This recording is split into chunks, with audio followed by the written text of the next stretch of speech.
ಎಲ್ಲರಿಗೂ ಬೆಳಗಿನ ಶುಭೋದಯಗಳು. ಕನ್ನಡ ಪ್ರೇಮಿ ರಾಮು ಯೂಟ್ಯೂಬ್ ಚಾನಲ್ಗೆ ತಮ್ಮೆಲ್ಲರಿಗೂ ಸುಸ್ವಾಗತ. ನಾನು ಈ ದಿನ ನಾನೇ ರಚಿಸಿದ ಒಂದು ಕವನವಾದ ಗುರಿ ಮುಟ್ಟಿಸುವವರಾರಯ್ಯ ಎಂಬ ಕವನವನ್ನು ವಾಚಿಸುತ್ತಿದ್ದೇನೆ. ಗುರಿಯ ಬೆನ್ನಟ್ಟಿನ ಹೊರಟಿರಲು ಬರೀ ಕವಲುದಾರಿಗಳೇ ಸಿಗುತ್ತಿವೆ. ದ್ವೇಷ, ಅಸೂಯೆ, ಸ್ವಾರ್ಥದ ಮುಳ್ಳುಗಳು ಚುಚ್ಚಿರಲು ನಾ ತೊಟ್ಟ ಚಪ್ಪಲಿಗಳು ಸವೆದು ಪಾದದಿ ರಕ್ತ ಸುರಿಯುತ್ತಿದೆ. ನನ್ನನ್ನು ಗುರಿ ಮುಟ್ಟಿಸಲು ನಯನಗಳು ಚಮ್ಮಾರನ ಎದುರು ನೋಡುತ್ತಿವೆ.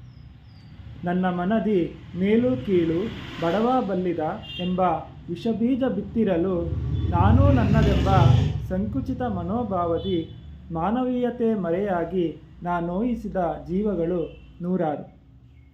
ಸಿರಿತನದ ಮದದಿಂದ ಹಸಿವಿನಿಂದದಿ ಬಳಲಿಹ, ತುತ್ತು ಅನ್ನವ ಅರಸಿ ಬಂದಿರಲು ಕೀಳರಿಮೆಯಿಂದದಿ ಅನ್ನವ ನೀಯುವ ಬದಲು ಕಣ್ಣೀರ ನೀಡಿಹೆನು. ಸ್ವಚ್ಛಂದದಿ ಹಾರಾಡುವ ಹಕ್ಕಿಯನ್ನು ಸ್ವಾರ್ಥದ ಬಲೆಗೆ ಸಿಲುಕಿಸಿ ಪಂಜರದಿ ಬಂಧಿಸಿಹೆನು. ಇಷ್ಟೆಲ್ಲ ಮಾಡಿಹೆನು, ನನಗೆ ಯಾವ ಚಮ್ಮಾರನು ಕಾಣುವನೋ ಹೇಳಿರಯ್ಯ. ಧನ್ಯವಾದಗಳು.